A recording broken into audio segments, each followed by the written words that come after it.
Alors, bonjour tout le monde. Je suis Denise Soucy, directrice générale à l'APSAM. C'est un grand plaisir de vous accueillir aujourd'hui dans ce nouveau mode de communication d'information que nous apprécions beaucoup, tout le monde. Alors, nous avons jusqu'ici à l'APSAM fait des webinaires sur la COVID, sur la santé psychologique, la clientèle agressive. Puis aujourd'hui, alors, on vous présente un webinaire sur l'ergonomie au bureau, alors ce qui est de plus en plus pertinent dans ce monde de télétravail. Alors, je vous remercie d'être présents et je nous souhaite à tous un très bon webinaire. Et sans tarder, je vous passe la parole à Benjamin Ritsusi. Merci. Donc, bonjour à tous. Je me présente. Mon nom est Benjamin Ritsusi. Je suis conseiller en prévention et ergonome à l'APSAM. C'est avec grand plaisir que nous accueillons aujourd'hui à notre webinaire sur l'ergonomie au bureau et le télétravail. En fait, l'événement de ce matin, dans le fond, l'objectif de l'événement, c'est de proposer, dans le fond, des stratégies et des astuces pour mieux réussir à aménager et ajuster un poste de travail, aussi bien pour les postes de travail informatisés au bureau, quand télétravail ou à la maison, si vous préférez. Donc, j'espère qu'aujourd'hui, vous allez être en mesure, quel que soit l'aménagement que vous avez, les équipements que vous avez, de trouver des trucs qui vont pouvoir vous aider à être mieux dans votre poste de travail. Pour ce qui est, dans le fond, du déroulement aujourd'hui, vous remarquez là, que vous n'avez pas accès à vos micros. Ce qu'on vous invite à faire, en fait, c'est d'utiliser la section questions et réponses pour poser justement vos différentes questions. Et deux de mes collègues, Christine Lamarche et Anne-Claude Larivière, vont regarder, dans le fond, vos différentes questions et vont faire un certain tri. Et à la fin de la présentation, on va avoir une période de questions où, justement, ma collègue va pouvoir me poser quelques-unes des questions qui ont été mentionnées dans cette section. Autre chose aussi pour poursuivre, sachez qu'aujourd'hui, le webinaire est enregistré et il sera disponible sur le site de l'APSAM ainsi que le PDF de la présentation que vous suivez actuellement. Voilà. Maintenant, peut-être un petit tour rapido sur notre organisation, dans le fond, l'organisation qu'est l'APSAM. Je veux en fait vous faire un petit rappel ou deux. Vous savez que notre association, en fait, c'est une association qui est paritaire, qui touche à la santé et la sécurité du travail pour le secteur des affaires municipales. Donc, en fait, on couvre 5 grandes clientèles que sont les cols bleus, les cols blancs, les policiers, les pompiers et les sociétés de transport public du Québec. Donc, j'imagine qu'aujourd'hui, dans nos participants, on a peut-être la chance d'avoir des gens de ces différentes clientèles. Et dans notre offre de service à l'APSAM, en fait, nous offrons conseils et assistance, bien sûr, à tous nos clients du milieu municipal, de l'information. Il y a aussi un service de formation et de recherche et de documentation. Donc, évidemment, pour différentes informations, si vous le désirez bien, je vous invite à aller sur le site Internet à www.apsam.com. Voilà. Maintenant, autre petite information importante pour le sujet qui nous intéresse aujourd'hui, nous avons développé sur l'onglet, dans le fond, de COVID-19, une page dédiée au télétravail en période de pandémie.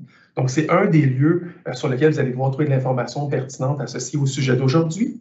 Et aussi, sur le site toujours de l'APSAM, nous avons aussi un thème sur l'ergonomie dans lequel vous allez trouver une multitude d'informations, que ce soit sur les différents équipements, dans le fond, qui sont utilisés dans le cadre du travail. Là, on parle de chaises, claviers, souris et autres. Et aussi, peut-être un onglet que je voudrais faire une petite parenthèse rapidement dessus, qui sont les exercices au bureau. Je ne les présenterai pas en détail aujourd'hui, mais je veux que vous sachiez qu'on a proposé, dans le fond, à tous les travailleurs et travailleuses, dans le fond, sur notre site, des 2 routines d'exercice et d'étirement, d'échauffement pour les gens qui effectuent du travail, justement, devant un poste de travail informatique, que ce soit évidemment à la maison ou au bureau directement. Donc, je vous invite fortement à aller sur le site de l'APSAM pour voir justement cet onglet-là qui est poste de travail informatique. Voilà. Donc, maintenant, c'est terminé pour les rappels. Je commencerai dans le fond à aborder le cœur de notre présentation aujourd'hui. Donc, nous allons en fait débuter par une section que j'appellerais les troubles musculo-squelettiques, mais plus que ça, parce que l'objectif, dans le fond, que je veux couvrir dans cette première partie, c'est de m'assurer qu'on parle des différents segments, des différentes sections du corps et d'aborder, dans le fond, tous les trucs, les ajustements, les petites choses que vous pourriez faire, dans le fond, pour minimiser des inconforts, de la fatigue ou de la douleur qui sont associés à ces zones corporelles-là. Donc, vous allez voir, ça va être vraiment pratico-pratique aujourd'hui et je m'attends à ce que ça puisse bien évidemment vous servir là, dans le cadre de votre travail. Donc, grosso modo, je veux que vous sachiez que plusieurs régions du corps peuvent être affectées par un trouble musculo-squelettique potentiellement, et les zones qui sont rapportées principalement par notre clientèle, dans le fond, sont les suivantes.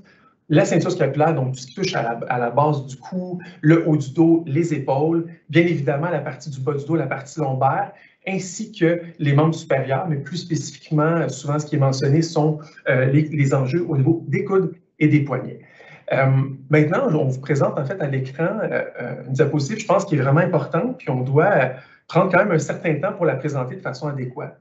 Cette diapositive, en fait, elle représente quoi? Elle représente les facteurs de risque qui existent. Puis vous voyez, dans le facteur de risque, c'est des facteurs de risque qui pourraient toucher n'importe quel travailleur dans n'importe quel domaine sur la planète Terre.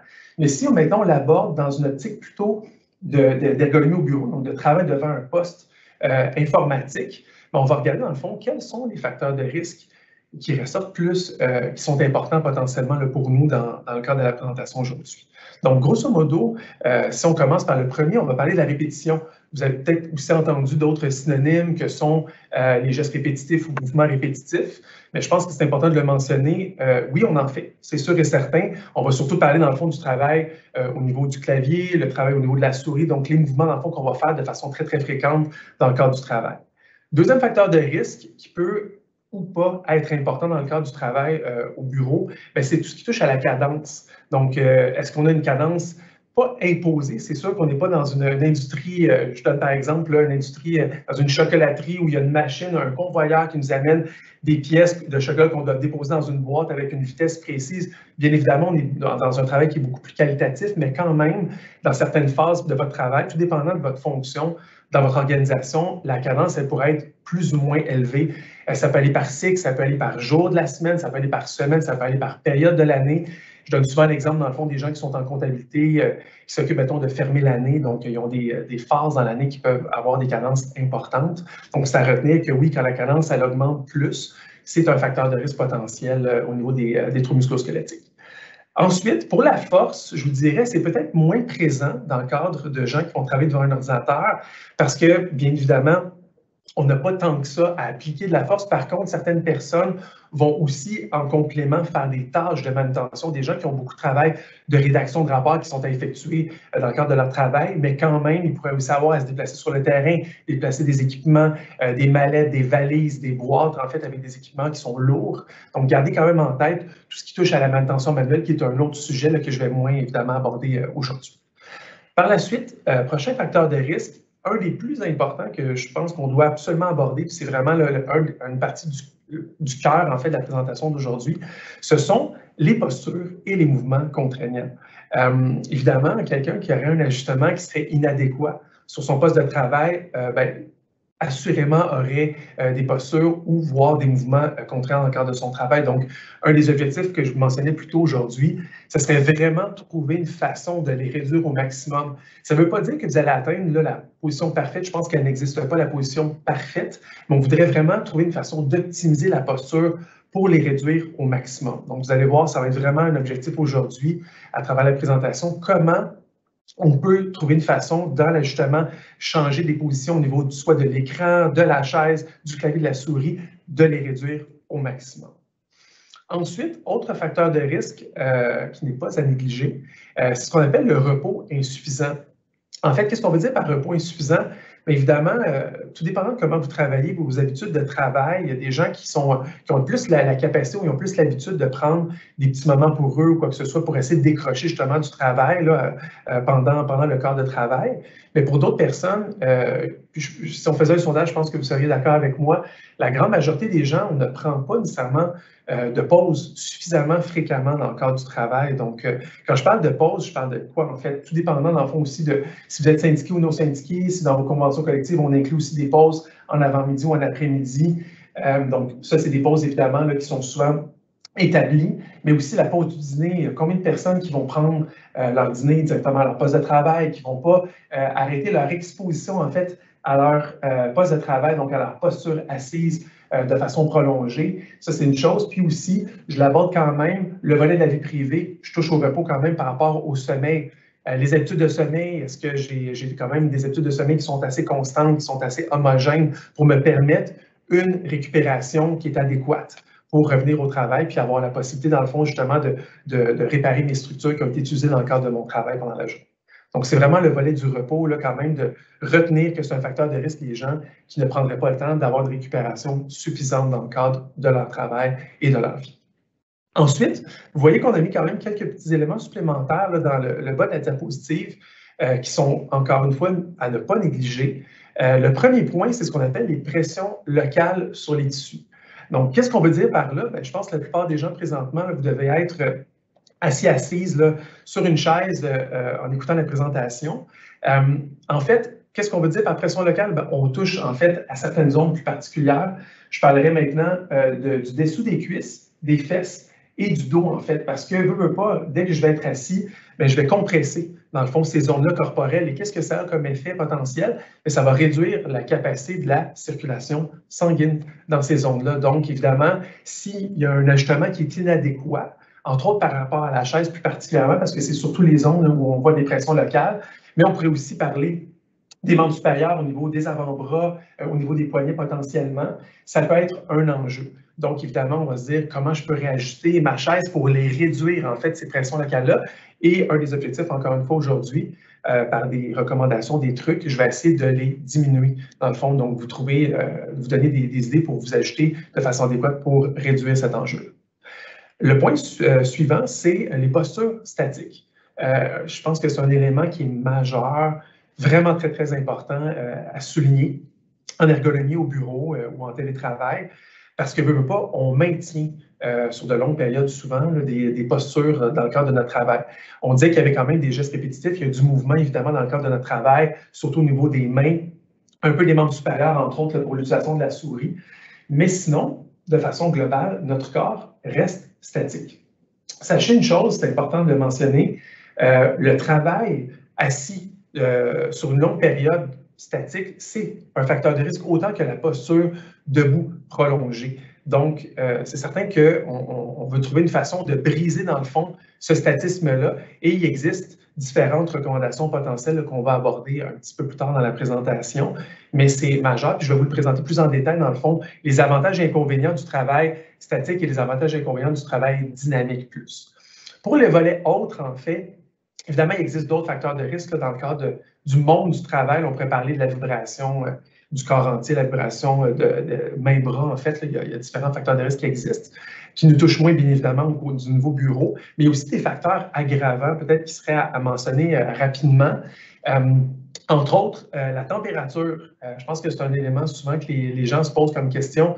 Je pense qu'il n'y a personne qui travaille, peut-être même à la maison, là, parce qu'on a quand même plus de contrôle, mais même à la maison, autant qu'au bureau, tout le monde peut se dire qu'un jour ou dans certaines périodes de l'année, j'ai chaud ou j'ai froid dans mon lieu de travail. Donc, il existe quand même certaines recommandations, sachez-le, entre autres, sur le règlement de la santé et sécurité du travail. On mentionne que pour un environnement de bureau, on ne devrait jamais descendre en deçà de 20 degrés Celsius. Ça, vous pouvez le prendre en note. C'est quelque chose qui est vraiment dans le règlement de la santé et sécurité du travail. Mais il y a aussi des recommandations pour des lignes directrices pour la température, en fait.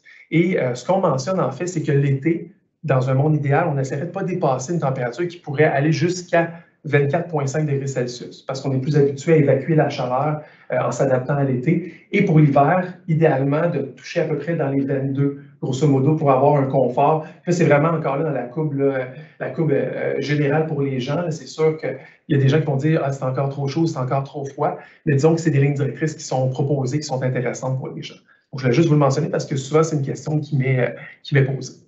Donc, ça va pour le volet, je dirais, du facteur de risque plutôt physique. Maintenant, si on tombe dans le volet, dans le fond, des facteurs de risque plutôt organisationnels et psychosociaux, je pense que c'est vraiment très important de les aborder, d'en parler, parce que pour moi, ben, éthiquement, puis sinon je passerai à côté d'éléments quand même, je pense qu'ils sont importants. On l'a parlé un petit peu rapidement en touchant à la cadence, qui est plutôt la cadence, on dirait, physique. Mais maintenant, on pourrait parler à un certain niveau d'une cadence que je pourrais nommer plutôt psychologique, dans le fond, quelque part, ou une certaine forme de pression. Je m'explique. Si vous remarquez dans l'entonnoir, on a ajouté, dans le fond, 3 éléments principaux qui touchent aux facteurs organisationnels et psychosociaux, qui sont les suivants. Vous remarquez, on nomme le volume de travail élevé, on nomme les courts délais de production et on nomme la surcharge ponctuelle fréquente. Je vous fais faire le sondage dans votre tête personnellement. Est-ce que, oui ou non, vous reconnaissez d'au moins un de ces trois éléments-là, en fait? Et si oui, bien, normalement, ces sphères-là, qu'est-ce qu'elles amènent comme conséquence? Elles amènent en fait du stress. C'est vraiment comme ça qu'on l'exprime, un stress négatif. Et sachez que, et c'est important toujours de le souligner, le stress, que ce soit consciemment ou inconsciemment, va amener, dans le fond, une exacerbation des exigences liées au travail physique.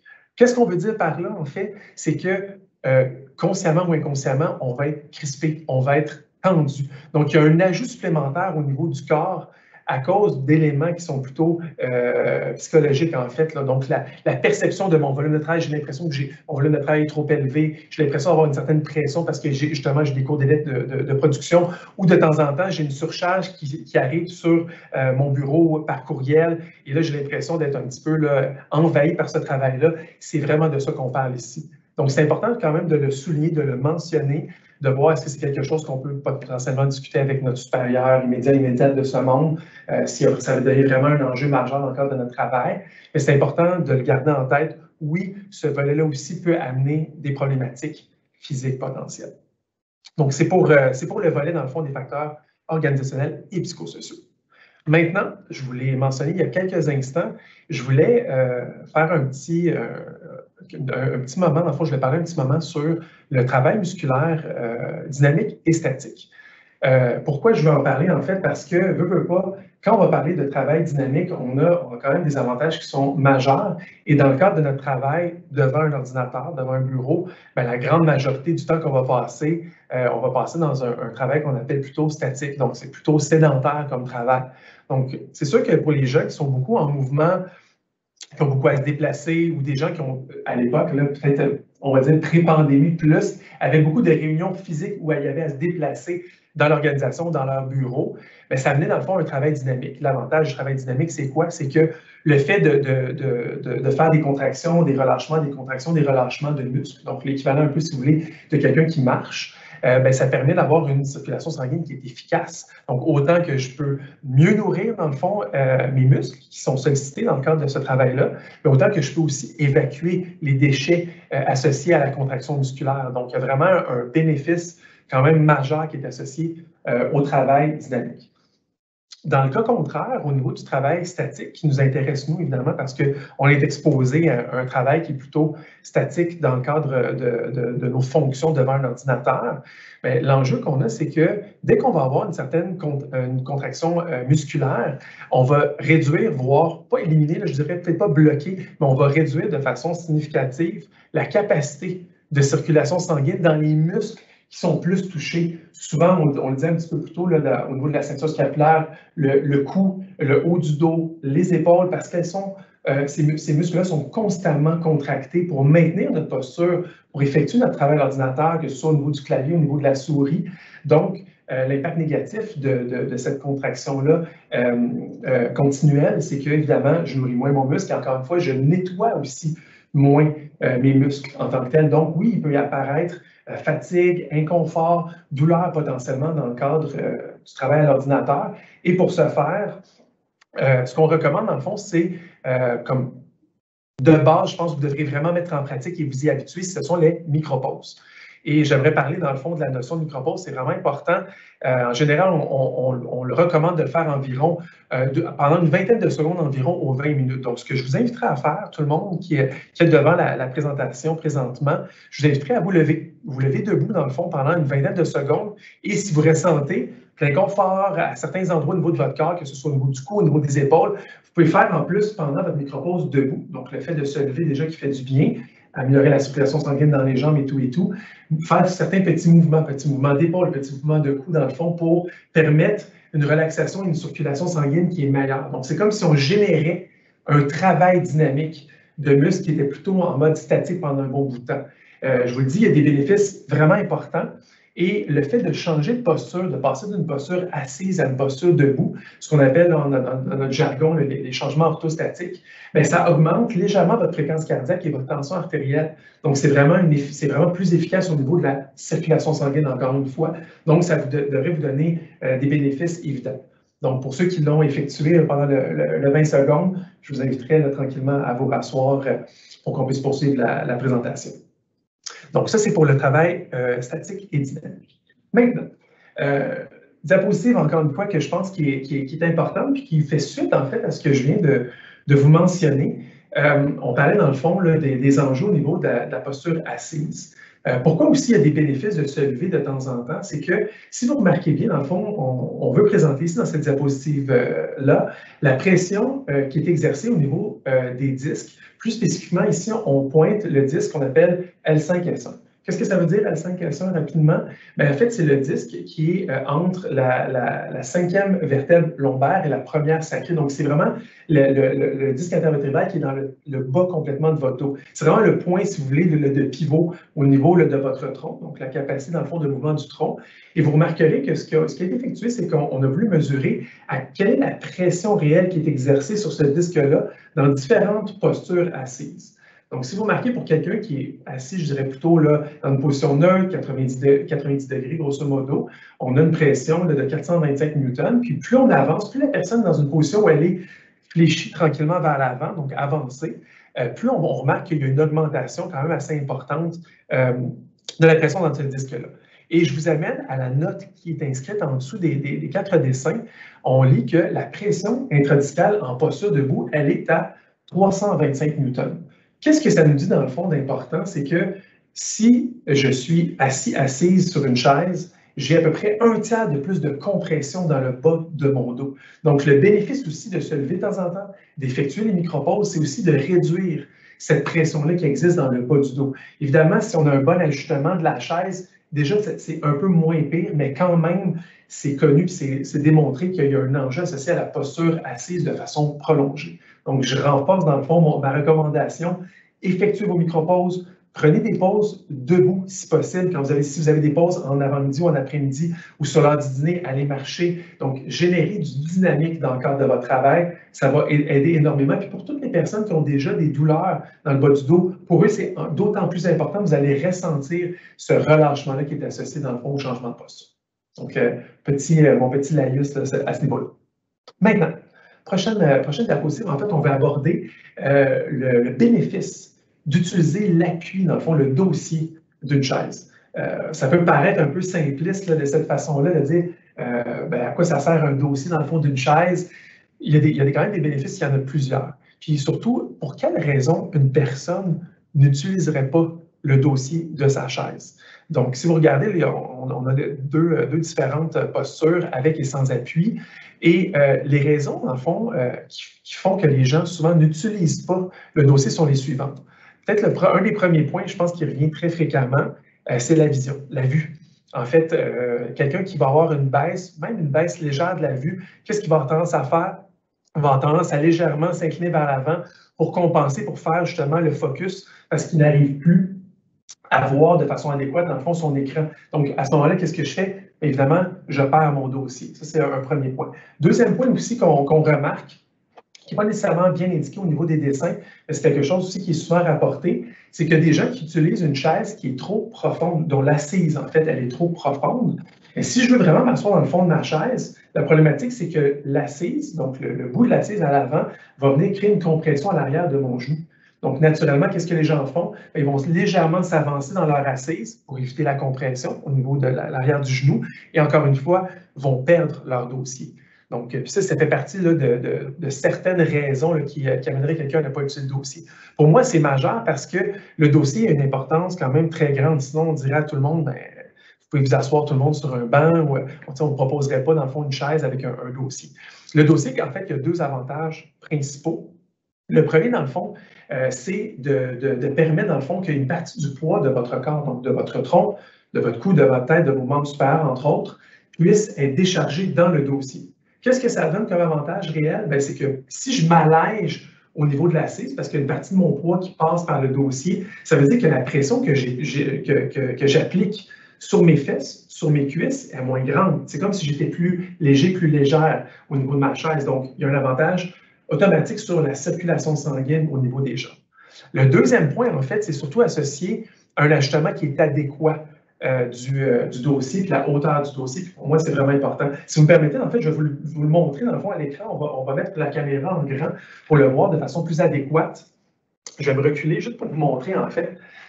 L'enjeu principal, en fait, c'est que sur la chaise, on se rend compte que quelqu'un qui n'ajusterait pas de façon adéquate la hauteur du dossier de façon plus spécifique, parce qu'évidemment, toutes les chaises, en fait, de bureau ont un support lombaire, donc une portion qui est plus bombée, si vous voulez. Et pour les personnes qui seraient à la maison, qui n'auraient pas une chaise, je vais l'appeler ergonomique, là, avec un support qui est prononcé, on pourrait aussi utiliser soit un petit coussin ou une serviette qui est roulée pour se créer un support lombaire. Mais l'idée, c'est surtout la hauteur à laquelle se retrouve ce support lombaire-là. Et lorsque je vais être assis et je vais utiliser mon dossier de façon adéquate, ça va me permettre de quoi? Bien, de respecter la courbure naturelle, dans le fond, de ma portion lombaire. Donc, on veut vraiment garder la courbure qui est la meilleure possible. Et pour ce faire, en ajustant à la bonne hauteur, dans le fond, mon dossier, avec justement le coussin lombaire, le support qui est bombé, exactement dans le creux de mon dos, je vais pouvoir permettre de respecter un alignement articulaire plus naturel dans le bas du dos. Et ça, c'est un énorme bénéfice parce que si vous utilisez votre dossier de façon adéquate, il va y avoir moins de pression dans le bas de votre dos, moins de tension, moins de douleur potentielle. Donc ça va être quelque chose qui est important. Puis vous verrez, à la fin de la présentation, en fait, je vais faire vraiment un ajustement. Je vais vous montrer comment faire un ajustement complet d'une chaise et aussi vous donner des trucs pour ceux qui n'ont pas nécessairement une chaise ergonomique pour compenser avec des ajustements qu'ils n'ont pas nécessairement sur leur chaise. Donc, vous allez voir, ça va être vraiment très, très intéressant et pertinent. Je le fais à la fin, je ne vous oublie pas. Donc, ça, c'est pour vraiment la posture assise au niveau de l'ordinateur. Puis, maintenant, je vais aborder, dans le fond, l'enjeu, dans le fond, des épaules et des bras, mais surtout des épaules plus particulièrement. Ce qu'on vous présente, en fait, à l'écran présentement, c'est 3 postures qu'on peut observer. Ou si vous voulez, c'est comme si vous aviez une caméra derrière de vous puis vous regardiez à l'écran la caméra qui vous filme en ce moment. Vous pourriez avoir 3 postures potentielles. C'est sûr qu'on veut viser la dernière qui est à droite, là, mais je vais expliquer, dans le fond, les enjeux associés aux 2 premières, puis comment on pourrait arriver potentiellement à la 3e posture qui est celle qu'on recherche, en fait. Donc, vous voyez, pour le premier dessin, on dit que la table est trop haute et ça a quoi comme effet? Un effet d'élévation des épaules. Donc, mes épaules sont surélevées. Vous remarquez, là, ce n'est pas la posture qui est naturelle au niveau des épaules. Qu'est-ce qu'on pourrait faire potentiellement pour réduire, dans le fond, là, cette posture contraignante-là? Bien, il y aurait 2 possibilités. En fait, la première chose, on dit que si la table est trop haute, soit que je pourrais baisser la table. On s'entend que la plupart des gens, vous avez une table ou un bureau qui est fixe, donc souvent, c'est plus difficile. À moins que, comme je vous disais, que vous ayez une table qui est ajustable en hauteur et qu'on puisse faire un ajustement vraiment très spécifique.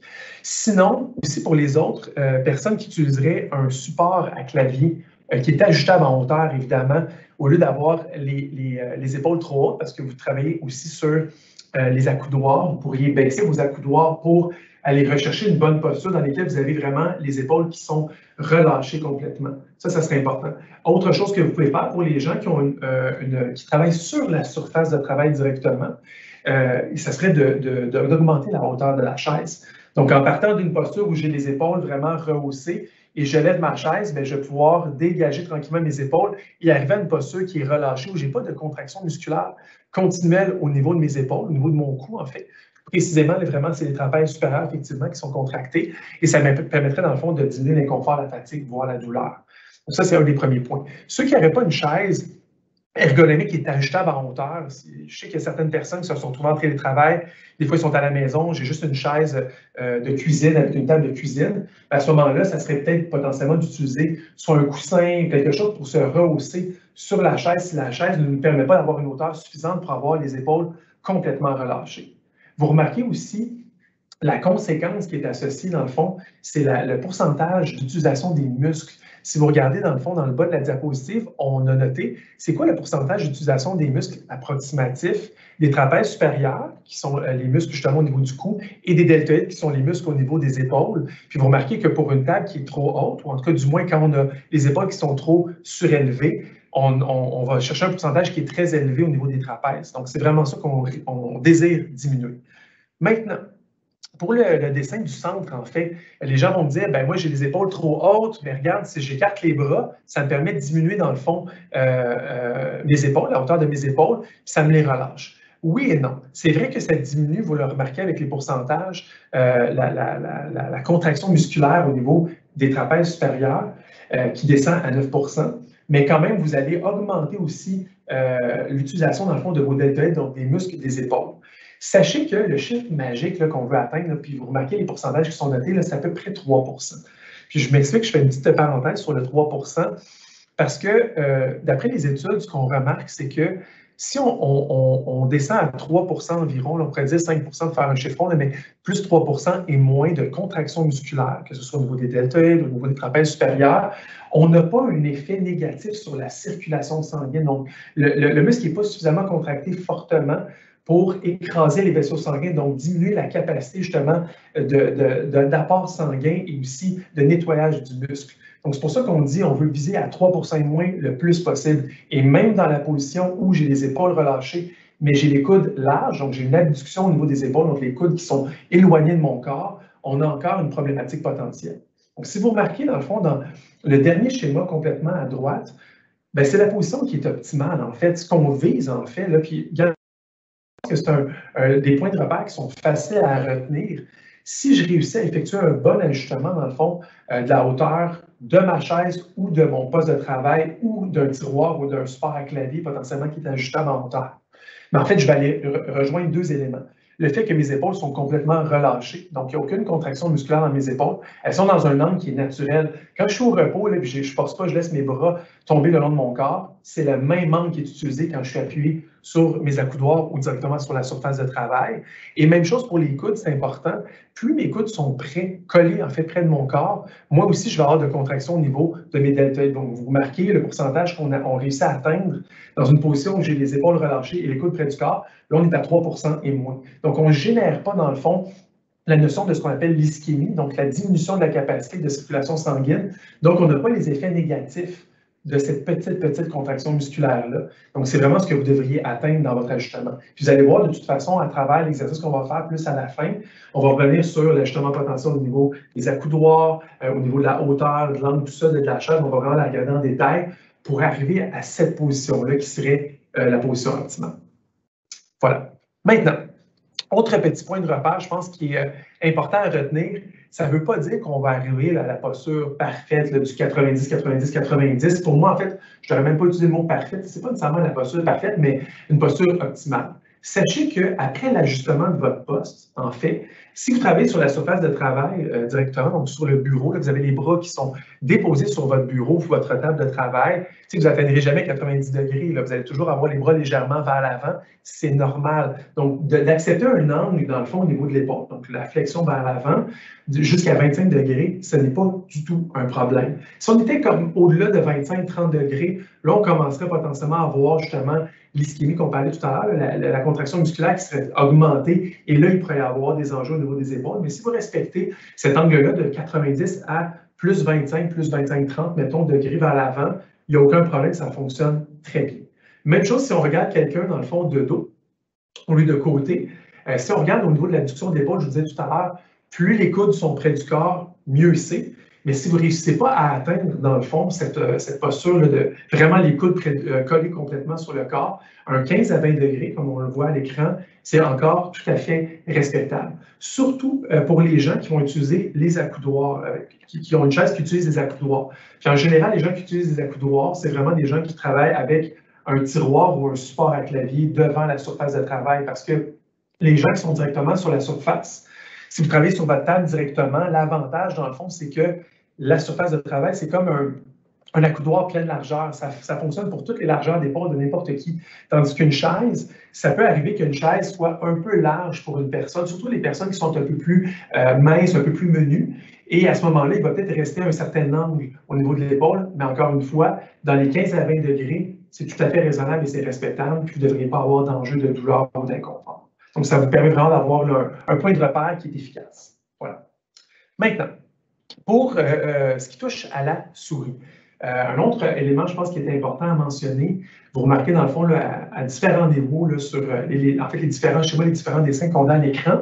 En fait, ce que je veux que vous reteniez, c'est 2 ou 3 éléments là, principaux. Le premier, pour les gens qui utilisent, encore une fois, un tiroir ou un support à clavier, je vous invite à vous assurer que votre souris et votre clavier sont toujours au même niveau. Quelque chose qui est vraiment très important.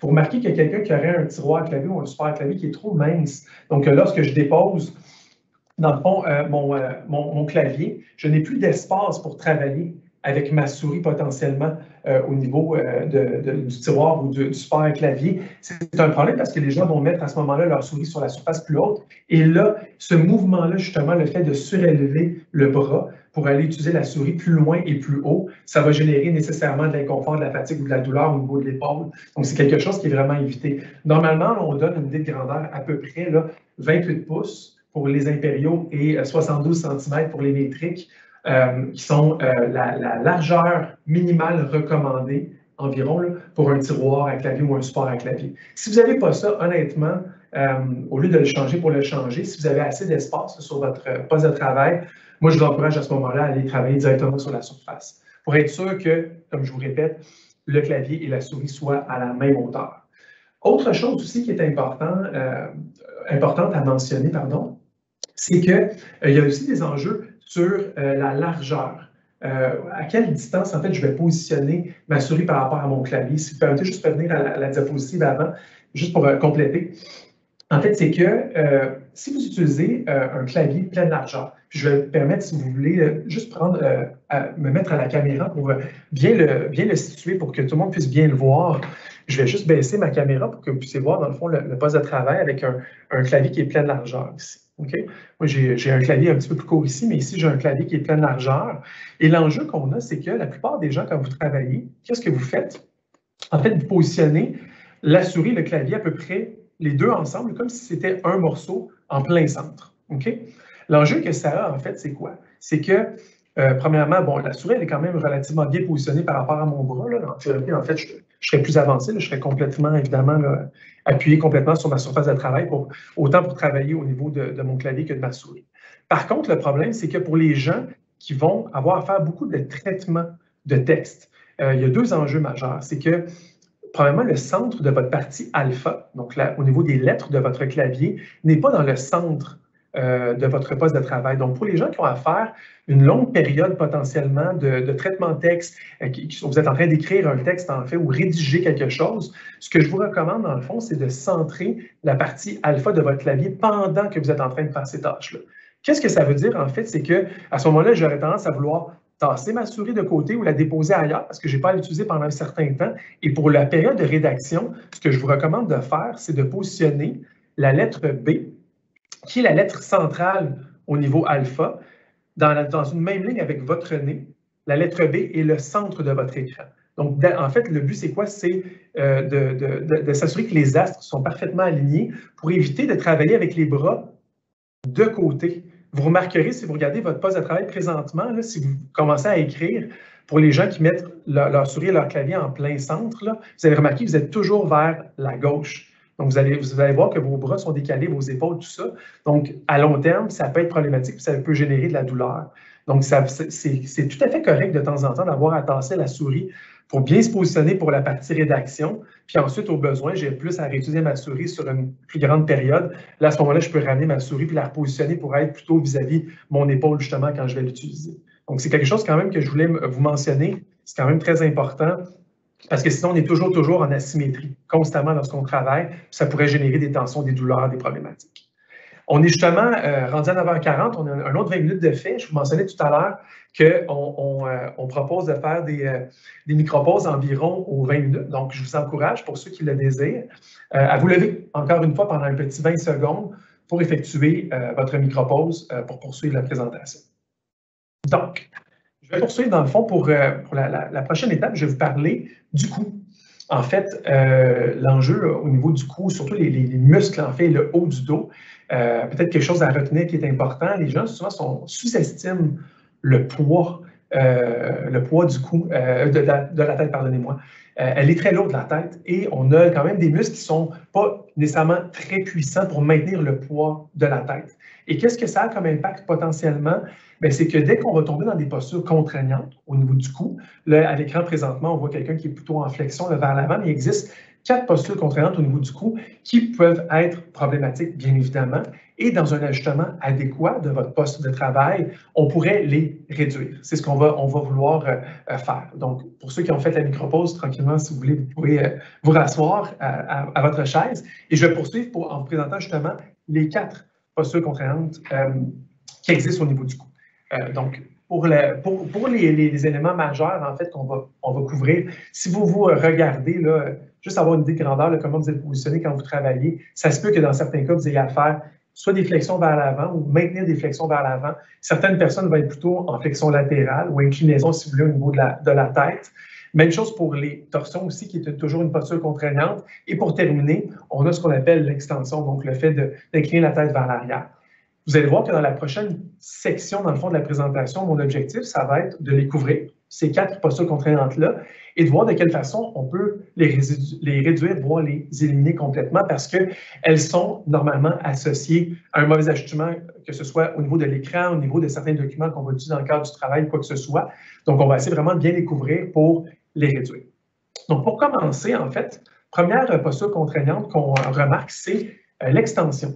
Et l'extension, en fait, la majeure partie du temps qu'on va les voir, elle est beaucoup associée à l'utilisation de verres correcteurs, en fait, des lunettes qu'on appelle multifocales ou des lunettes avec un foyer progressif potentiellement. Les gens qui n'utilisent pas de foyer progressif et qui ont une baisse, dans le fond, de leur vue, l'enjeu qui est associé à ça, c'est que si je n'ajuste pas de façon adéquate, dans le fond, la hauteur de mon écran, lorsque j'ai un foyer progressif dans le bas de ma lunette, bien évidemment, pour regarder dans le bas de ma lunette, mais en avant, devant moi, qu'est-ce que je dois faire? Je dois incliner la tête vers l'arrière pour regarder. C'est un enjeu important. Vous avez remarqué, on va l'aborder de façon beaucoup plus détaillée là, à la fin de la présentation, mais c'est sûr que vous allez générer des douleurs ou de l'inconfort potentiellement si vous avez à maintenir justement cette extension-là au niveau du cou. Donc ça, c'est la première posture contraignante qu'on voit, comme je mentionnais, souvent ou fréquemment, dans le fond, dans le cas des gens qui ont des lunettes à foyer progressif, où l'écran n'est pas ajusté de façon adéquate. Je vais y revenir à la fin. Ensuite, les porte-copies, en fait, de façon générale. Pourquoi je vous en parle? Je pense qu'il y a encore certains d'entre vous qui devaient utiliser des documents papier. C'est sûr que le fait de numériser plus les documents en général, ça me permet d'utiliser mon écran. Donc, en général, s'il est bien ajusté, je vais être dans une bonne posture. Mais pour les gens qui utilisent encore du papier, les porte-copies, ce n'est pas disparu encore là, du portrait des postes de travail informatiques. Pourquoi? Parce que l'utilisation du porte-copie, en fait, il y a 2 avantages. Premièrement, c'est qu'il va rehausser le document, il va donner un angle au document, donc il va permettre de réduire la flexion vers l'avant de la tête, parce que quand on va regarder un document qui est à plat sur la surface de travail, on va vraiment avoir tendance à pencher notre tête vers l'avant pour regarder les documents. Donc ça, c'est un premier point à faire attention. Et l'autre chose, c'est par rapport à la torsion. Donc, je vous invite à la prochaine diapositive. En fait, on remarque que pour les gens qui vont avoir tendance à utiliser un porte-copie de côté, latéral dans le fond, que ce soit à gauche ou à droite, qu'est-ce qu'on va générer? Bien, évidemment, on va générer de la torsion au niveau du cou. Donc, on recommande aux gens, dans la mesure du possible, dans votre aménagement et l'espace que vous avez sur votre table de travail, votre bureau, d'avoir suffisamment d'espace pour que l'écran, ensuite le document, ensuite le clavier et bien évidemment vous à la fin, puissent être, encore une fois, dans un même axe. Pour marquer le nez de la personne, théoriquement, avec le centre du document et le centre de l'écran, on va favoriser une position qui est neutre au niveau du cou, donc éviter les torsions. Je sais que certaines personnes, vous allez tout de suite, là, sûrement vous dites qu'est-ce qu'il y en est là, si j'ai un deuxième écran, parce que si j'ai un deuxième écran, nécessairement, il faut qu'il soit à gauche ou à droite. Je vais y revenir un peu plus tard dans la présentation, puis je vais vous donner aussi des recommandations par rapport à l'utilisation d'un deuxième écran, parce qu'évidemment, dans le cas présent, on semble dire que la position idéale, ça serait d'avoir un seul écran avec le document juste en dessous là, de l'écran. Mais faites-vous-en pas, je vais couvrir le deuxième écran. L'idée, c'était surtout de dire, si vous utilisez du papier, on voulait au moins éliminer pour la partie papier la torsion le plus possible. Donc voilà pour l'utilisation de porte-copie de documents à papier. Maintenant, au niveau de la flexion latérale ou l'inclinaison de la tête, si vous voulez, je pense que vous le voyez bien à l'écran. On dit souvent une image vaut 1000 mots. L'enjeu était beaucoup associé au combiné de téléphone. En général, les gens, sinon, c'est rare qu'on va tenir la tête de côté là, pendant qu'on travaille, on va garder la tête droite. Mais l'enjeu, c'était beaucoup le téléphone. Maintenant, on a différents avantages, je pense, pour les gens qui sont en télétravail à la maison. Souvent, on peut être sur main libre ou beaucoup de gens vont utiliser des casques d'écoute qui vont permettre, encore une fois, de préserver, dans le fond, la neutralité, si vous voulez, de la posture au niveau du cou.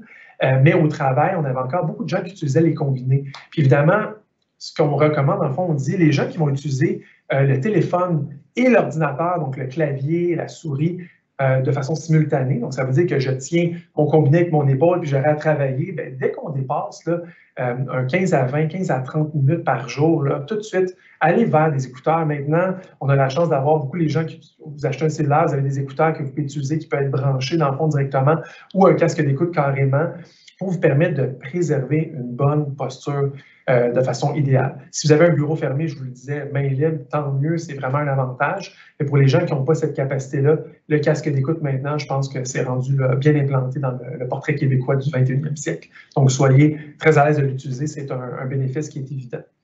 Maintenant, pour nos coudes et poignets, je vais aborder quand même là, la notion des coudes et des poignets parce que plusieurs personnes potentiellement pourraient développer de l'inconfort, voire de la douleur, soit au niveau des coudes, soit au niveau des poignets en tant que tel. Je pense que vous le voyez bien à l'écran. Ce qu'on dit dans le fond, c'est premièrement, d'éviter de travailler avec les coudes qui sont en extension prononcée. Donc, c'est comme si vous aviez les bras trop loin vers l'avant de vous. Dans le fond, on veut vraiment garder les bras plus près du corps. On mentionnait tout à l'heure, maximum 25 à 30 degrés vers l'avant au niveau des bras, au niveau de l'épaule. Donc, essayez de préserver ça, c'est important. Sachez que les gens qui vont développer de l'inconfort ou de la douleur au niveau des coudes, c'est vraiment associé aux muscles qui sont dans votre avant-bras. Autant au niveau des fléchisseurs, qui sont comme à l'intérieur de votre avant-bras, que les extenseurs qui sont sur le dessus de votre avant-bras. Et pourquoi? Parce que ces muscles-là permettent le mouvement des doigts et des poignets. Donc, à long terme, avec les gestes répétitifs et des fois dans des postures qui sont contraignantes, on pourrait générer de la douleur au niveau du coude parce que tous ces muscles-là, c'est là qui vont s'attacher à deux endroits sur le coude, là, ce qu'on appelle l'épicondyle et l'épitroclé, sans aller dans le détail, et potentiellement pourrait générer des douleurs. Donc, important, premier point, avoir les coudes qui ne sont pas trop en extension si possible. Ensuite, on voudrait travailler avec les poignets qui sont dans une position neutre le plus possible. Qu'est-ce qu'on veut dire par position neutre? En fait, on veut s'assurer que le poignet n'est pas, puis vous le voyez à l'écran présentement, pas trop en extension, donc vers le haut, pas trop en flexion vers le bas, mais aussi si on regarde le poignet dans l'autre axe, si vous regardez dans le fond, on pourrait peut-être juste mettre à l'écran quelques instants, juste pour le voir un petit peu plus, je pense que c'est important, à la caméra, s'il vous plaît. En fait, c'est que l'important de ça, c'est quoi? C'est que si on fait des grandes extensions, ou des grandes flexions, c'est sûr que c'est un problème. Je vous dirais que la majeure partie du temps, ce qu'on remarque, c'est soit un mauvais ajustement qui amène beaucoup. Là, la situation qu'on voit fréquemment, c'est une grande extension au niveau du poignet. Mais aussi, quand on regarde la personne de face, on va remarquer que l'utilisation, dans le fond, du clavier, si on n'est pas bien positionné, ça se peut qu'on ait les poignets cassés, qu'on appelle donc des déviations, dans un sens ou dans l'autre. Je vous dirais plus dans ce sens-là en général quand on va écrire. On vise, dans le fond, pourquoi qu'on vise aussi d'avoir les coudes le plus près du corps possible, c'est que si vous remarquez en ce moment, dans le fond, mes poignets sont légèrement cassés. Et si je rapproche mes coudes près de mon corps, je vais naturellement avoir une position qui est neutre. Donc, ça veut dire que si on regarde droit, mon poignet n'est pas cassé, dans le fond, de côté, et n'est pas cassé non plus vers le haut ou vers le bas. Et c'est ça qu'on va vouloir tendre. On va vouloir aller vers un aménagement qui permet ça. Ça, c'est une chose. Et l'autre chose aussi, qui est importante, que je veux toujours garder à l'écran, si vous permettez, c'est important, c'est que beaucoup de gens, malheureusement, puis vous le remarquez peut-être sur le dessin à l'écran présentement, vous utilisez beaucoup, les gens, les pattes de vos claviers, hein, les petites pattes qu'on trouve sur les claviers. Je pense que vous les voyez bien maintenant à l'écran. L'enjeu, dans le fond, des pattes, c'est quoi? C'est que quand j'utilise des pattes, je vais mettre de côté, ça va mieux vous le situer, en fait, le visualiser, pardon, c'est que vous allez augmenter quoi? L'extension de votre poignet. Plus j'augmente l'angle, dans le fond, de mon clavier, dans le fond, plus j'augmente l'extension au niveau de mon poignet, donc mon poignet est de plus en plus cassé. Donc, moi, ce que je vous recommande, dans le fond, c'est tout le monde, le plus possible, les enlever. Évitez d'utiliser, dans le fond, vos pattes dans le fond pour réduire cette extension-là au niveau du poignet. Ça va vraiment vous aider potentiellement. Puis, autre chose peut-être à mentionner, c'est que certaines personnes utilisent aussi un support à clavier qui est ajustable en hauteur. Et si vous avez un support à clavier qui est ajustable en hauteur, souvent, il y a aussi la capacité de modifier l'angle au niveau de votre support à clavier. Puis pour ceux qui auraient cet équipement-là, idéalement, mettez votre support à clavier de façon neutre à l'horizontale. Évitez encore une fois d'avoir un support à clavier qui est en angle, qui fait quoi? Qui augmente encore plus et encore plus l'extension au niveau des poignets. Donc, ça va vous permettre vraiment d'éviter des douleurs potentielles. Pour la prochaine, dans le fond, diapositive, ce qu'on apporte, dans le fond, c'est un résumé, là, si on revient à l'écran et à la présentation, des postures contraignantes potentielles. Donc, je pense qu'on a fait bien le tour au niveau du poignet.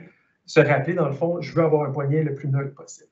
Autres situations qui sont à éviter, là, qui sont présentées présentement à l'écran, je pense qu'ils sont majeures et il faut vraiment les retenir et les souligner, les répéter fréquemment. On veut éviter ce qu'on disait tout à l'heure, nos postures statiques prolongées. Donc, le plus possible, s'il vous plaît, récupération, repos, se lever. On parlait de micropause tout à l'heure, c'est quelque chose qui est vraiment, vraiment important. Deuxième point, ce sont les postures statiques des doigts. On remarque qu'il y a beaucoup de gens qui utilisent la souris de façon inadéquate. Ça peut paraître simple, on dit, là, je vous donne une souris, tout le monde est capable d'utiliser une souris, je pense que c'est relativement simple, mais l'idée, c'est que certaines personnes vont tenir la souris et garder toujours les doigts dans les airs, maintenir, dans le fond, une contraction musculaire au niveau des doigts de façon continuelle. Et c'est une problématique aussi. Donc, si vous ne voulez pas générer justement de la tension dans vos avant-bras, dans votre poignet au niveau du coude, ce qu'on mentionnait tout à l'heure, tous les muscles qui sont connectés ensemble jusqu'au coude, essayez de garder votre main, entre guillemets, là, morte complètement sur votre souris. Donc, relâchez votre main quand vous maintenez votre souris pour vraiment utiliser le bras complètement, le poignet, le coude et l'épaule dans l'utilisation de la souris le plus possible. Ça va être relâché, ça va permettre du dynamique et non du statique qui pourrait générer des problématiques. Troisième point, on le voit toujours à l'écran, c'est les atteintes éloignées. En fait, on parle souvent dans le jargon en ergonomie là, des zones d'atteinte. Il existe comme 3 zones d'atteinte, grosso modo. Là, la zone d'atteinte qu'on va appeler primaire, qui est près de mon corps, donc la distance, mettons, de mes avant-bras.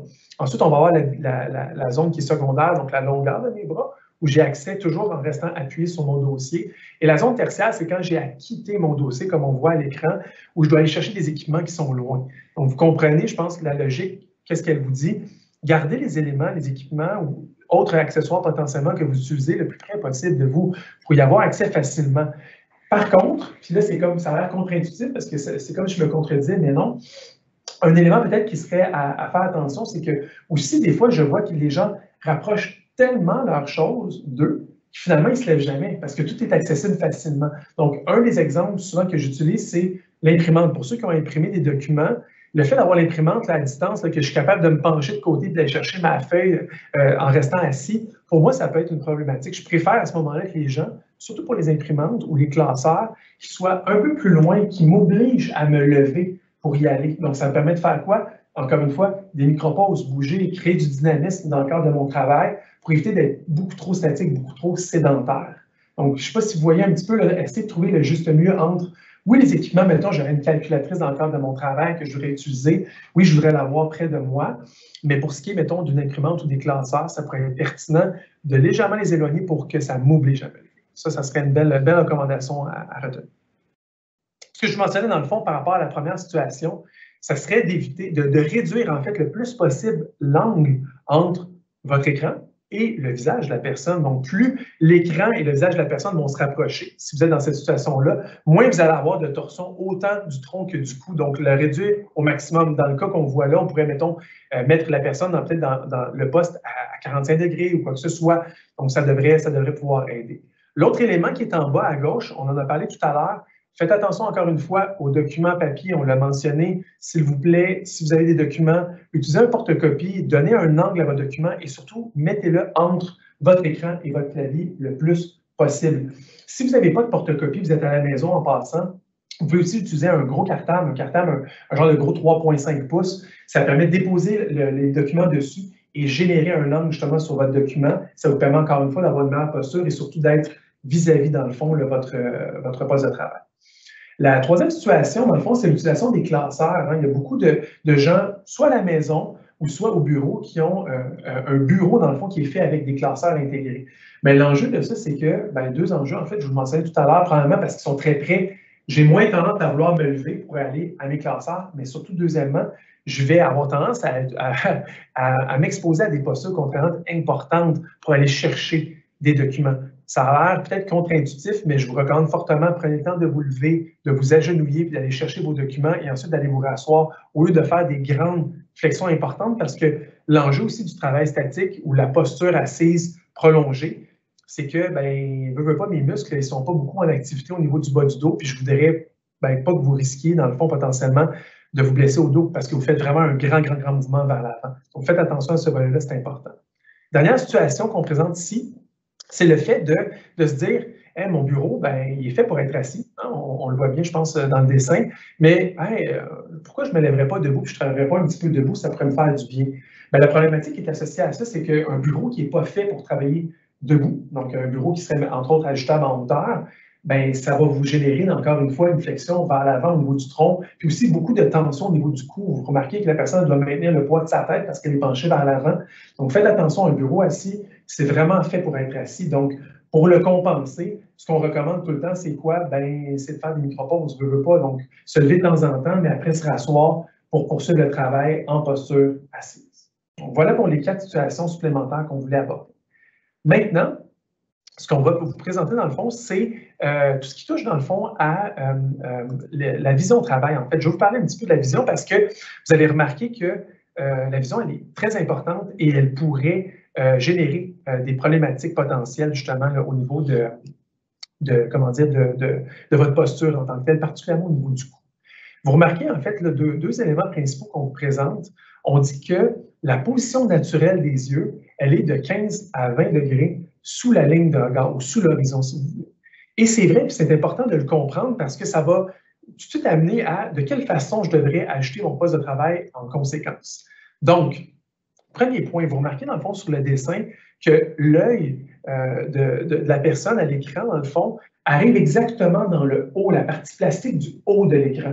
C'est pas pour rien. Et c'est comme ça qu'on devrait ajuster un écran normalement. Là, je ne parle pas pour les gens qui ont des foyers progressifs, je parle de toute autre personne qui ont seulement de la myopie, qui n'ont pas de foyer en fait dans le bas d'une lunette ou qui ont une vue là, adéquate, le 20/20, là, que ça fonctionne, qui arrivent à voir correctement leur écran.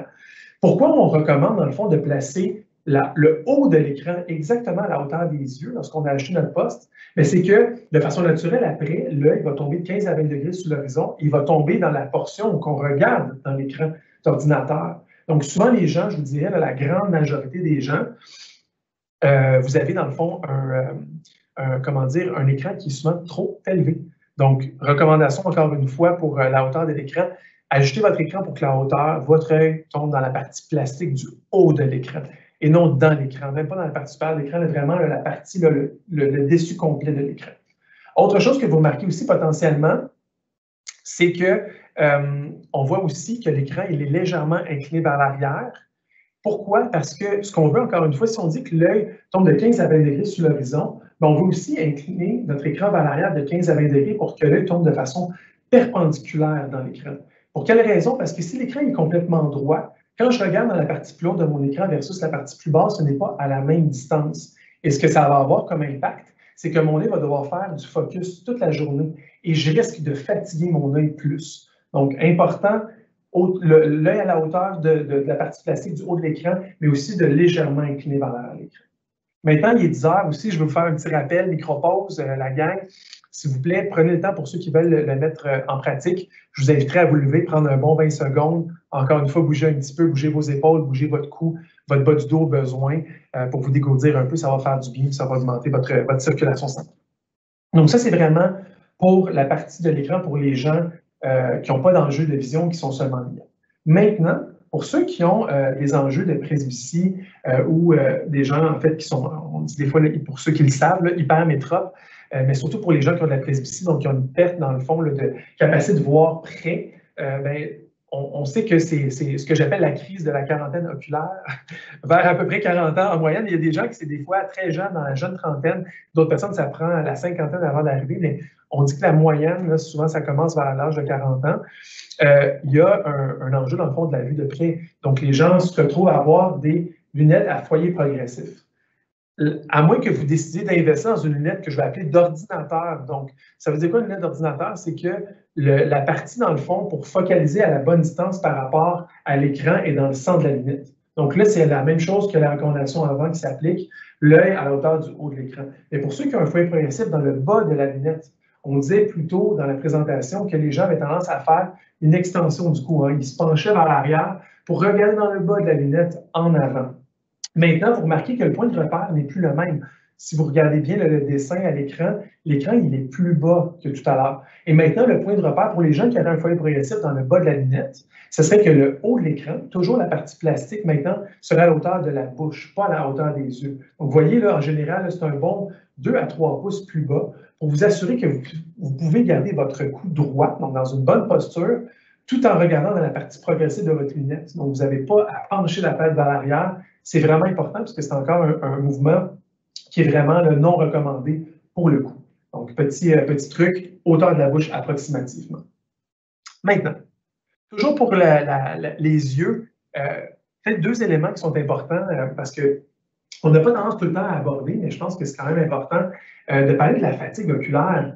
Sachez que dès qu'on regarde un équipement, un objet ou quoi que ce soit, dans le cas présent, évidemment, notre écran d'ordinateur, à moins de 5 mètres, je ne pense pas qu'il y ait personne qui a un écran qui est à plus de 5 mètres, à moins que vous travaillez avec un projecteur là, de loin pour une présentation, ben, automatiquement, il y a 2 réflexes au niveau des yeux qui s'opèrent.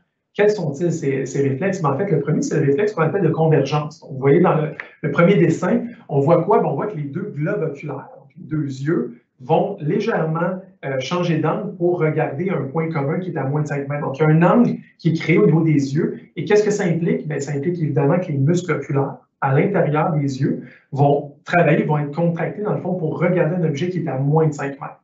Donc, nécessairement, tout le long que vous regardez un écran dans le cadre de votre travail, ces muscles-là, de façon statique, sont utilisés. Autre réflexe qui est à nommer, le deuxième, c'est ce qu'on appelle le réflexe d'accommodation. L'œil humain, là, il a été développé depuis des dizaines de milliers d'années pour regarder loin.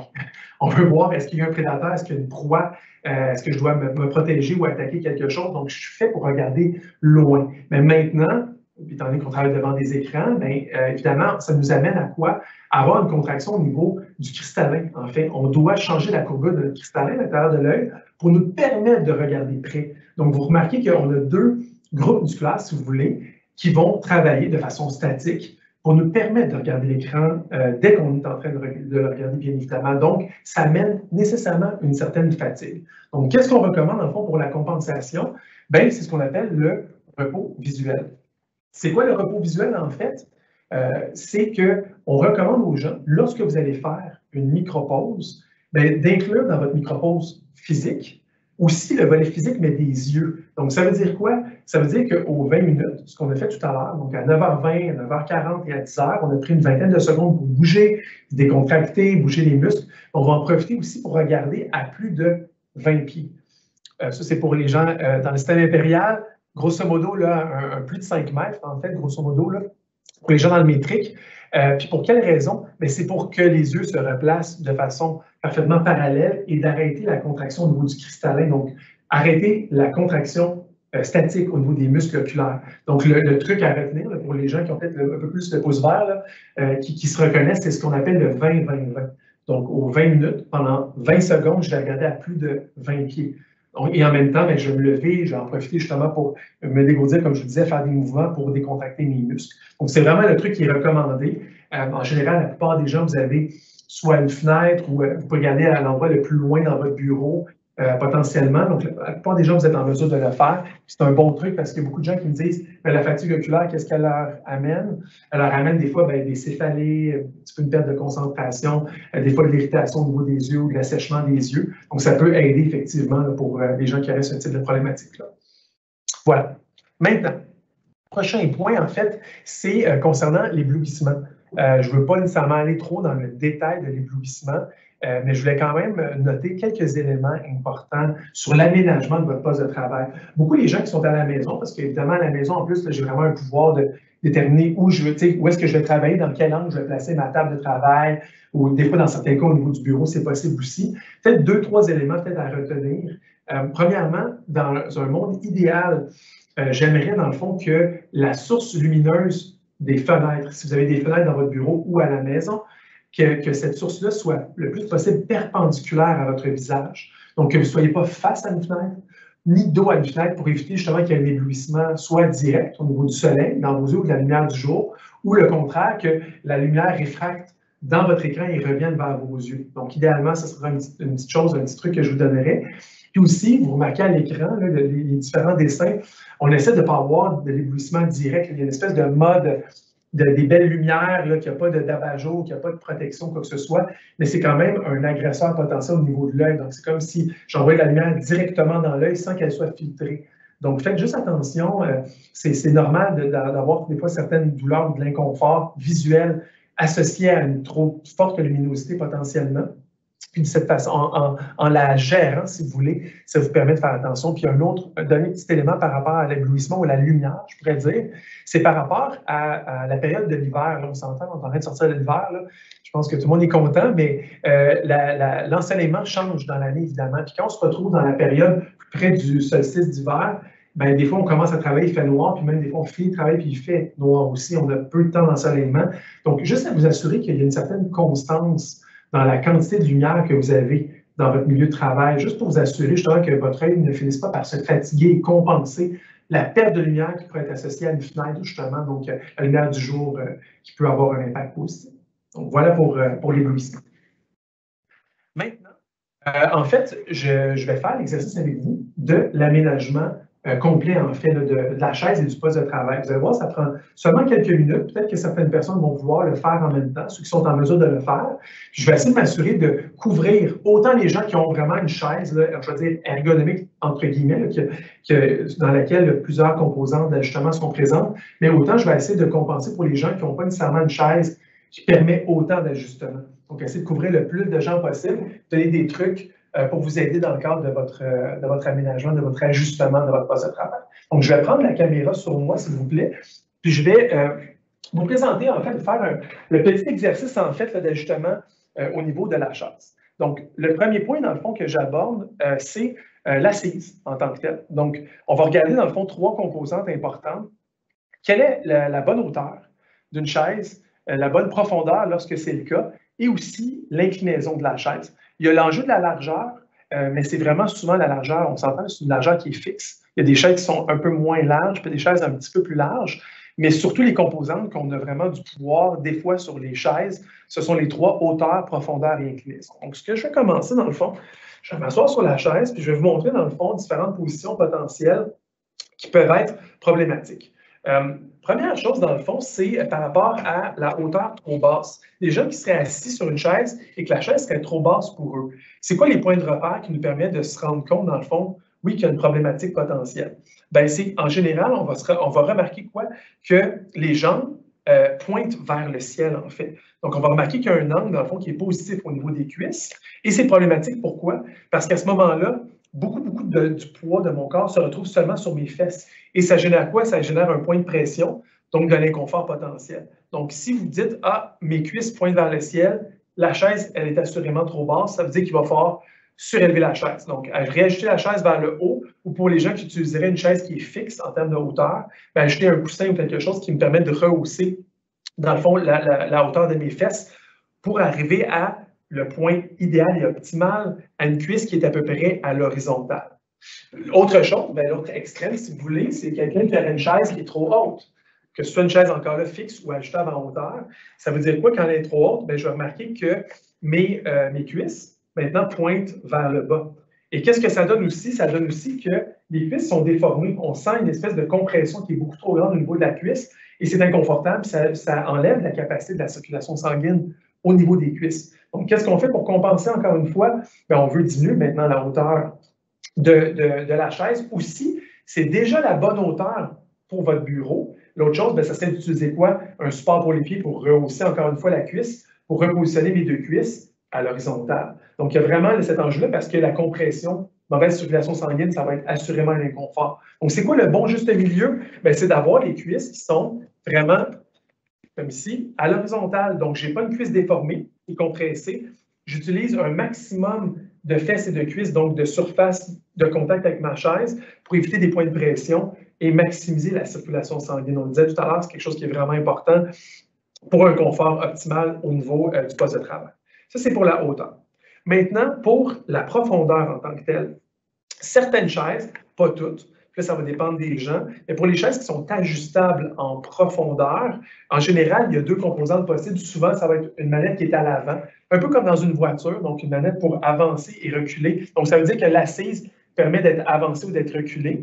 Et pour d'autres modèles de chaises, pour certains, ça va être une manette qui va être du côté gauche. En général, c'est souvent la seule manette à gauche, quand c'est le cas, pour l'ajustement en profondeur. Donc, qu'est-ce que ça donne? Je vais vous montrer à l'écran. En fait, il y a une capacité d'ajustement pour réduire. Donc, maintenant, vous remarquez, l'assise, elle est très près du dossier, mais je peux aussi jouer sur l'avancement. Donc, ça permet quoi? Ça permet d'ajuster la profondeur en fonction de la longueur de ma cuisse. Donc, si vous êtes en mesure de faire l'ajustement potentiel de votre chaise, qu'est-ce qu'on vise en gros? Le point de repère à retenir qui est assez facile.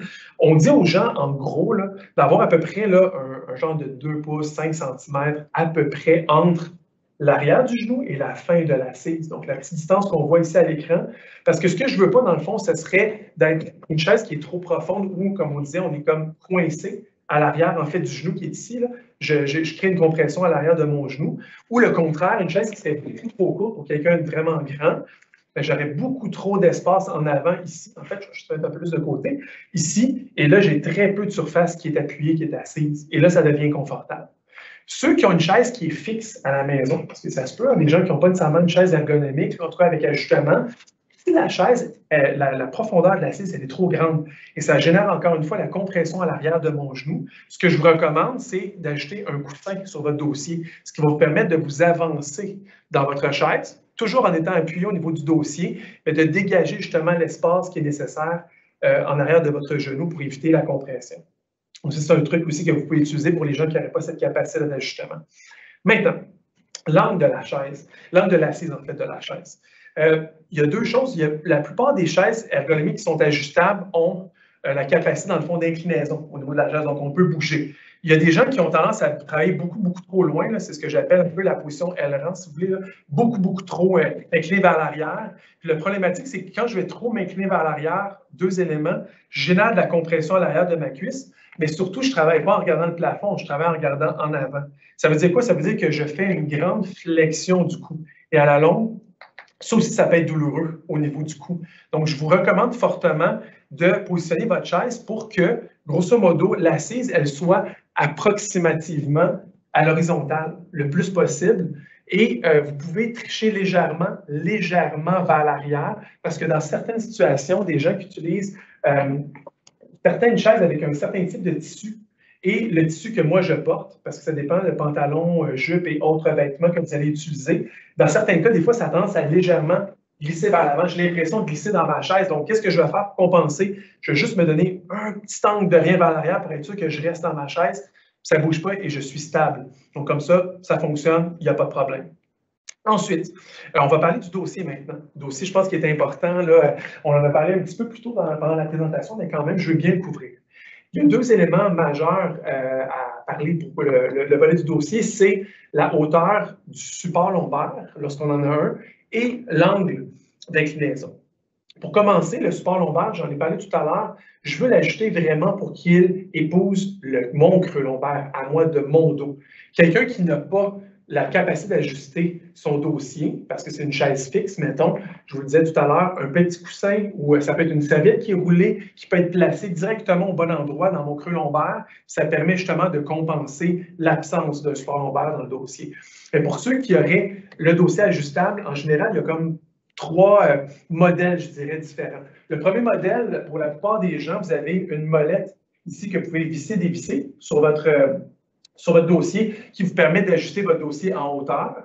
D'autres personnes, c'est carrément le dossier qui a à l'intérieur un cliquetis, une crème qu'on appelle à l'intérieur. Puis quand vous allez le lever, il va faire clic, clic, clic, clic, clic. Et au plus haut, il va redescendre complètement en bas. Donc, c'est un ajustement qui est direct, il n'y a pas de molette à jouer. Et pour d'autres, certains modèles, celui-ci, il est sur un spring, en fait. Donc, le dossier en tant que tel, on peut vraiment l'ajuster facilement. On a juste à rebarrer après le dossier pour l'ajuster. C'est quoi le point de repère, le truc pour le faire? En fait, c'est simple. Avant de s'asseoir sur la chaise, je vais déterminer avec mon poing, c'est quoi la partie la plus creuse au niveau de mon dos.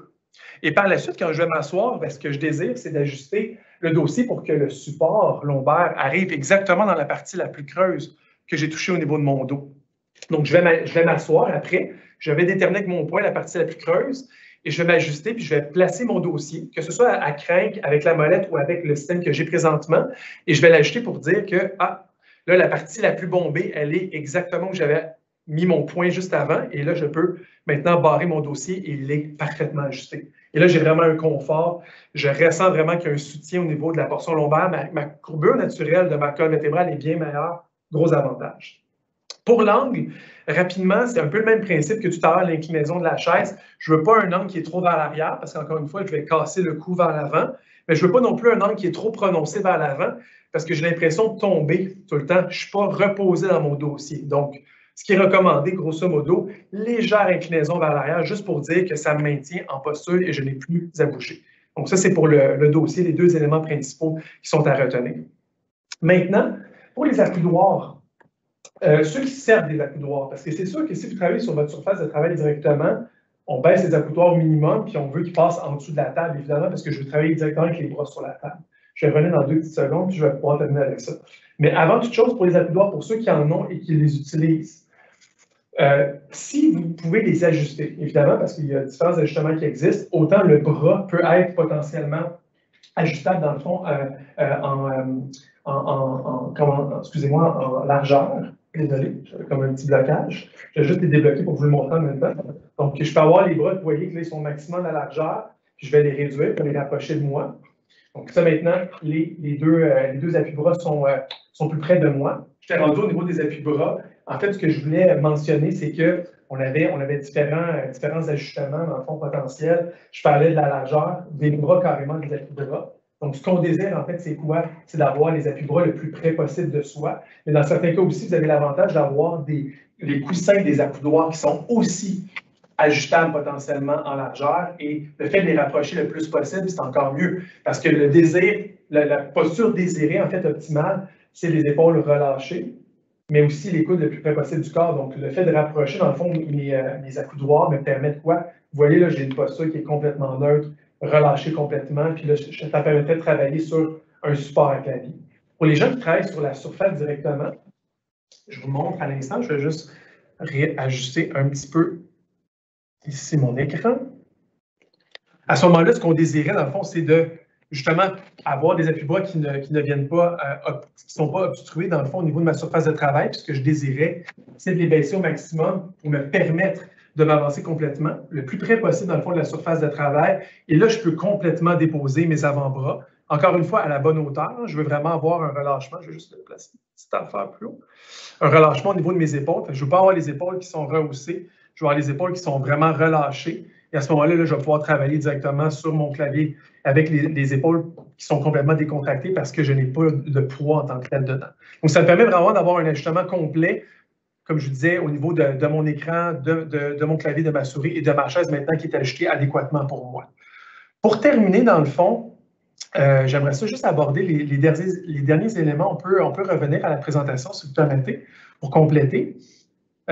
En gros, c'est par rapport aux différents éléments qui restaient que je voulais aborder. On a parlé déjà du clavier, donc son positionnement, qu'il soit centré. Quand j'ai à faire la rédaction, la lettre B dans le centre. La souris aussi, même chose, on a parlé un petit peu de son positionnement, donc la rapprocher le plus près possible de mon corps. Mais je vous avais dit que j'allais aborder l'enjeu du double écran. Puis le double écran, dans le fond, avant de compléter là, pour les étapes dans les autres accessoires, si vous utilisez 2 écrans, puis je pense qu'il y a beaucoup de gens qui se retrouvent dans cette situation-là, je vous recommande de toujours avoir un écran principal qui est parfaitement centré droit devant vous et ensuite un écran secondaire et non d'avoir 2 écrans qui sont à mi-chemin, moitié-moitié, en plein devant moi. Pourquoi? Parce que si j'ai 2 écrans moitié-moitié, je vais avoir des torsions toujours de gauche, à gauche ou à droite, versus si j'ai un écran principal et un écran secondaire, ça me permet d'avoir dans la majorité de mon temps une position qui est neutre au niveau de mon cou. Et pour ce faire, pour les gens qui me disent hey, « moi, je suis près de 50-50, Benjamin, en général, j'utilise pas mal les 2 écrans », ce qui est possible de faire aussi, c'est d'utiliser le raccourci clavier Alt tab qui permet, lui, de changer de fenêtre dans un même écran. Donc, d'éviter d'avoir à toujours passer de l'écran 1 à l'écran 2. Donc, ça me permettrait justement de préserver une posture qui est neutre au niveau du cou le plus longtemps possible. Donc, c'est vraiment pour les deux écrans, là, recommandation, un principal et un secondaire sur le côté. Et pour terminer, dans les dernières étapes d'aménagement, juste rappeler, repose-pied au besoin. Si vous ajustez votre chaise à la bonne hauteur et que vous vous rendez compte que vous ne touchez plus au sol, oui, ça se peut que vous ayez besoin d'un repose-pied ou en tout cas d'utiliser un équipement. Ça peut être un cartable, encore une fois, ça peut être autre, là, ça peut être une petite boîte ou quelque chose. En autant qu'à la fin, votre cuisse soit à l'horizontale, ça fonctionne très bien. Pour certaines personnes qui l'utilisent, ça pourrait, oui, effectivement, être un repose-poignet. Le porte-copie, je vous en ai parlé au niveau de l'angle du document pour avoir une bonne posture. Et pour terminer, bien, tout ce qui touche au positionnement des outils de travail, on parlait des zones d'atteinte, donc rapprocher les éléments nécessaires, mais potentiellement peut-être garder le classeur et l'imprimante un peu plus loin pour nous amener à se lever. Et pour terminer, dernier point, et je conclue sur ce, de garder de l'espace sous le bureau et autour du bureau, vraiment pour être sûr que j'ai tout le dégagement nécessaire pour que mes jambes aient de l'espace, pour pas que je compense au niveau de mes jambes.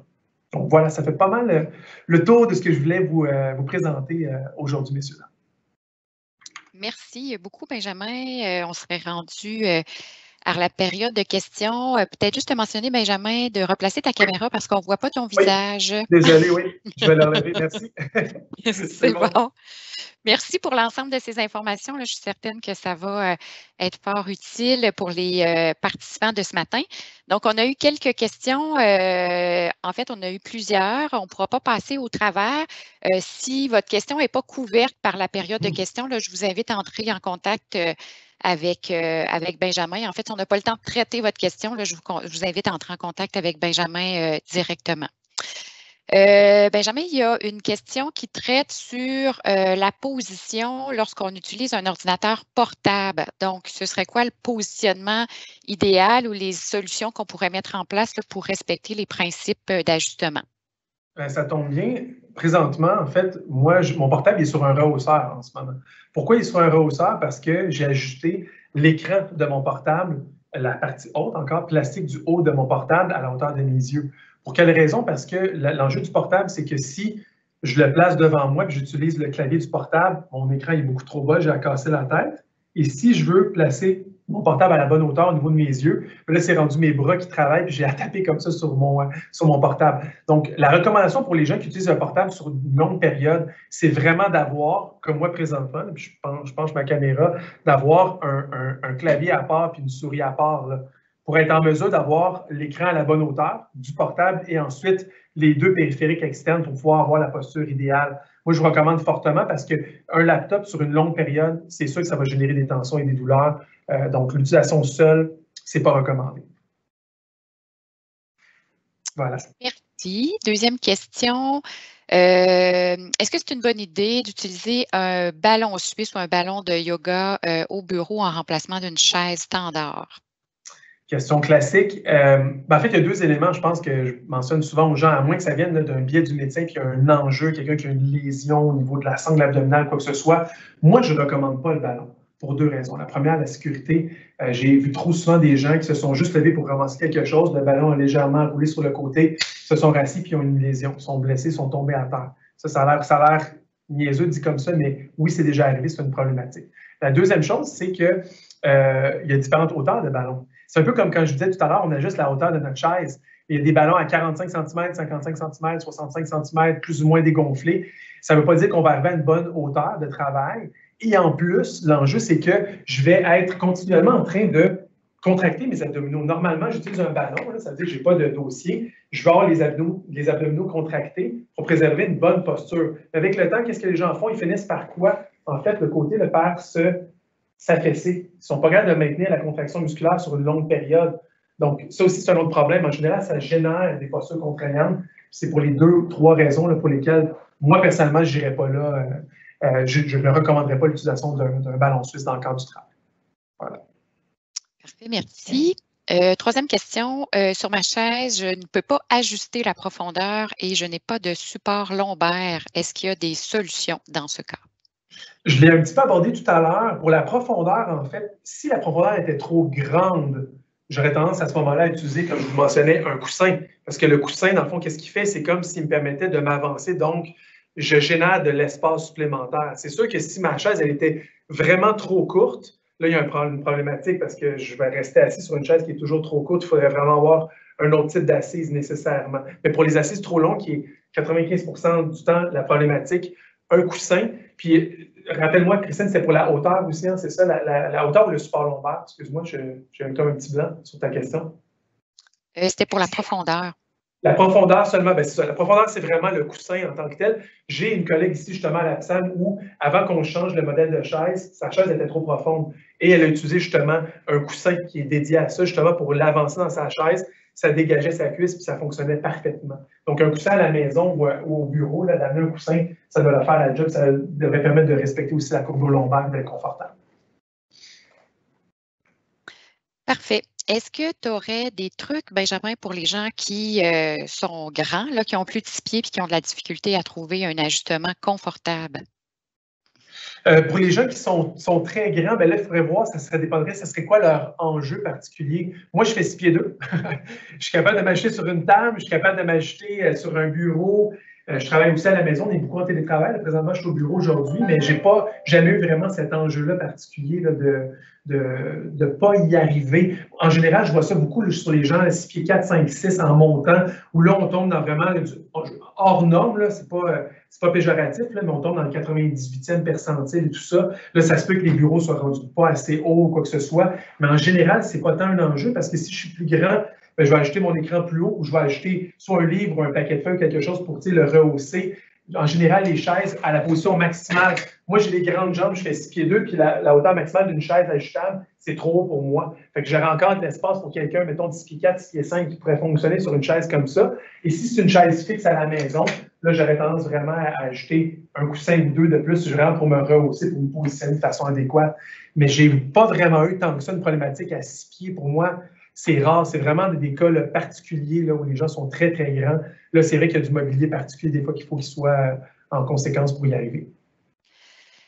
Parfait. Il était 10h31. Je prendrais, si tu es capable, Benjamin, d'y répondre en 30 secondes, parce qu'on a eu quelques fois la question concernant le positionnement avec 2 écrans. Donc, peut-être rappeler là, les principes généraux lors du positionnement, puis on va clore la période de questions après. Parfait. Bien là, c'est bon, parce qu'avec la caméra, ça va me permettre mieux de l'expliquer, je pense. Ce que je disais tout à l'heure, en fait, c'est que les gens qui utilisent 2 écrans à 50-50 que j'appelle, donc les 2 écrans viennent se toucher en plein milieu de mon visage. Moi, je ne recommande jamais cette utilisation-là. Parce que ça m'amène à quoi? À travailler toujours en torsion d'un bord ou en torsion de l'autre. À chaque fois que je regarde un écran, je n'ai jamais une posture qui est neutre au niveau de ma tête. Pour moi, c'est une problématique. Je recommande toujours d'avoir un écran centré, qui est l'écran principal que j'utilise à plus haut pourcentage. Là. Souvent, c'est 60-40, 75-25, 80-20 même. Donc, qu'il soit parfaitement en avant parce qu'il me permet, dans une grande, grande proportion de mon temps de travail, d'avoir le coup droit.